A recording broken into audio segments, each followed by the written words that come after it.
Ben Johnson's latest comment should fire you up, Bears fans. My name is Harrison Graham. This is Chicago Bears Now. We'll dive into some of the things he said earlier today. But first, listen, the month of July is starting to wrap up, which means football is in the air. It also means our monthly Chat Sports subscriber competition is coming to an end. We are third right now. The Raiders report has picked up 1,128 subs. Eagles now over 1,100. We are at 995 as we hit record on this video. So can we finish strong? Can we get the most subscribers in the month of July here at Chat Sports? If you want free and daily Bears content and want to take down these other channels, hit that subscribe button.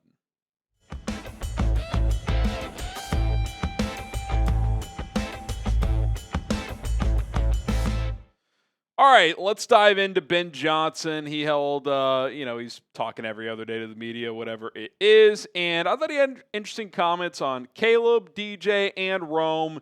And so we're going to kind of break each of those down. We'll save Caleb for the end. Let's start with his comments on DJ Moore. He was asked about a question about utilizing DJ out of the backfield, which is something they were tinkering with in practice yesterday on Monday. And here's some of what he had to say on that front. He said, "What I've seen on tape and what I've come to learn about DJ is that he's physical. He's a run after the catch, just get me the ball type of guy. And so whether that's out of the backfield or whether that's screens, he had a nice go route the other day. There's a number of things we're looking to do and explore to get him the ball and get him in space.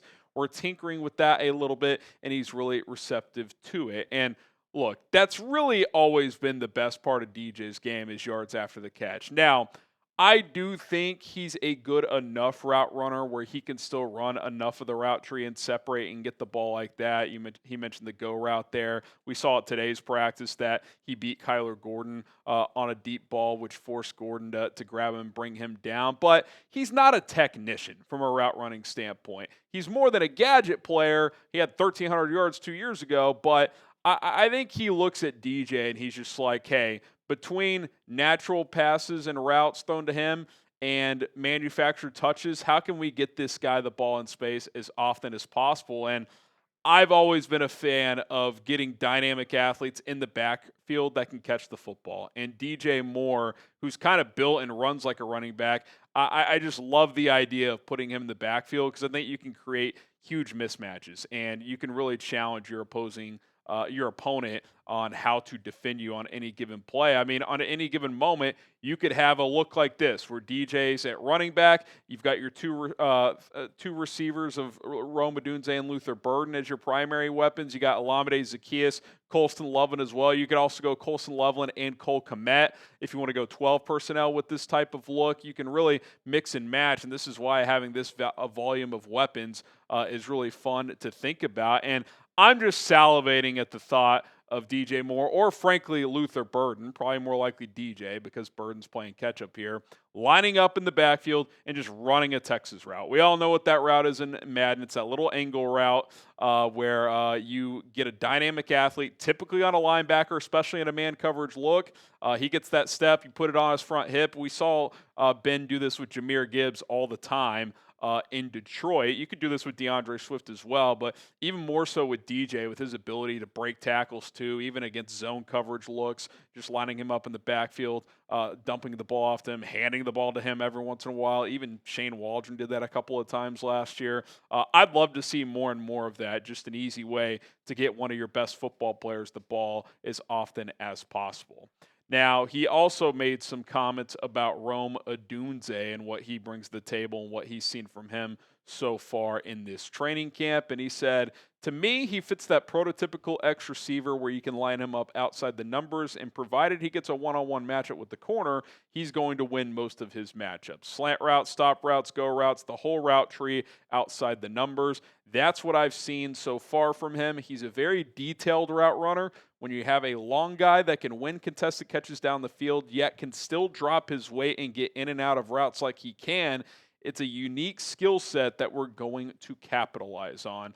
And I really couldn't describe him better myself. That's exactly the type of player I thought they were getting out of Washington. He's probably not as electric as a Malik Neighbors, but he's bigger than Neighbors and can make more of those contested catches. Now, I would take Neighbors over Odunze, but in terms of breaking down what they can bring to the table, I liked Rome's size and speed combo because he also was crisp as a route runner at Washington and quick enough to win in some of those underneath option routes as well. So it's not just the big downfield contested catch plays. He can also do some of the option routes, the underneath things, the slants, the kind of the fake slant and out route that you see. They typically call those like pivot routes. Rome did those a couple times last year. He had one against Washington where he just completely cooked the corner. And yeah, I think he's the full package as an X receiver, which it sounds like that's how they're going to use him. That's how they should use him. That was a big mistake Shane Waldron made last year. I don't know if it's because Rome was a rookie and didn't know if he could handle it, but he tried to make DJ Moore his X receiver and Rome the Z, and it's like, that should be flipped. That makes no sense whatsoever because Rome can be that big play down the field guy with his contested catch ability, 72% last year. He is a detailed route runner. He still is quick enough to separate on underneath and intermediate routes, and he has strong hands. So I'm excited to see what he can do this year. It just feels like regardless of how much Rome has improved from year one to year two, and I think he has, I just think he's being utilized properly. Put DJ Moore in the backfield sometimes. That's utilizing him properly, like getting him more touches. And I just think Ben Johnson and this coaching staff is much smarter than the last offensive coaching staff because just by putting guys in the right position, that alone is going to allow these players to improve, much less than just the guys improving themselves, Caleb improving, all that stuff. So I'm expecting big things from Rome. I think he's going to have a big season for this offense. And obviously the ongoing debate, and I don't think it really matters what the answer is which one of these guys is going to be a bigger part of this offense? Who is wide receiver one? They obviously have different skill sets. I'm curious to see what Bears fans think on this one right now. Type DJ if you think it's DJ Moore, RO if you think it's Rome Odunze. I think both are going to have big years. I think both are going to be featured in the offense, and I'm just excited to see it all come together.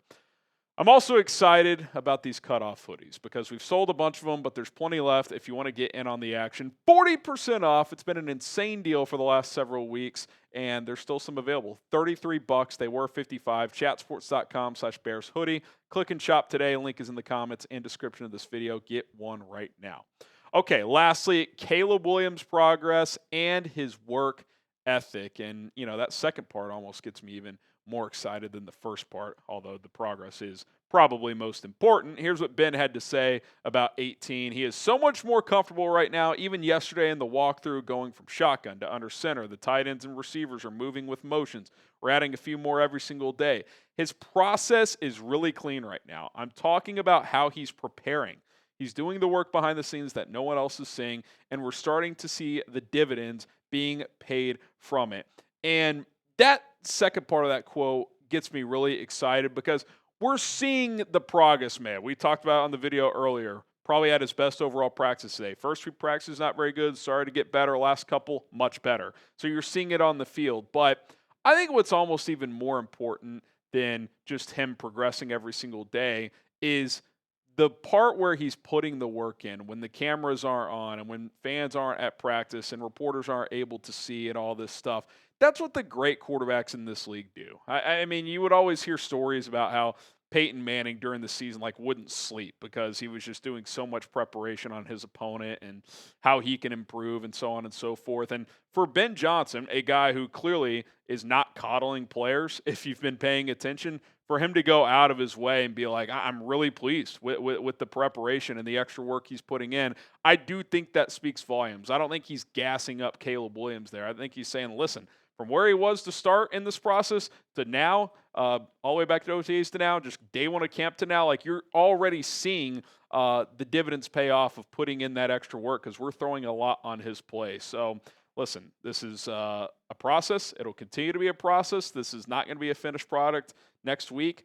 Probably won't be a finished product this year, and we shouldn't want it to be a finished product this year. It's year 2 in the NFL and year 1 in this offense. We talked Ben Johnson talked earlier today as well about how from 2022, his first year as the Lions OC, to 2024, how much more they were throwing on Jared Goff's plate in year 3 because this thing builds over time. So it's just exciting to hear. And That's all it is right now. It's just excitement. We haven't seen games played or even a preseason game or a joint practice, but I do think you see the improvement and the progress is being made, and that was the goal. Start a camp, end a camp, need to be in a better place than you started, and you're already seeing that happen. Do you trust Ben Johnson? It's kind of what this comes down to. Type T for trust or D for don't. I do until he gives me a reason not to. You go lose a couple of games in a row. How is he going to respond to adversity? That'll be a good test for him. So that will happen at some point. So feeling good about things right now. It's a long journey, long process, long way to go, but excited as we are about a week into training camp. All right, guys, it's going to do it for today's episode of Chicago Bears Now. We'll be back tomorrow with a couple of videos and then, of course, live on Thursday, so don't miss out on any of it. Continue to subscribe for those of you who haven't already. We've gotten a bunch of new subs recently. Welcome. If you're one of those, turn on those notifications. Select all once you do. If you are a new subscriber, that way you never miss a video and also get notified when we go live. And would love to see you on our next live show. Bear down.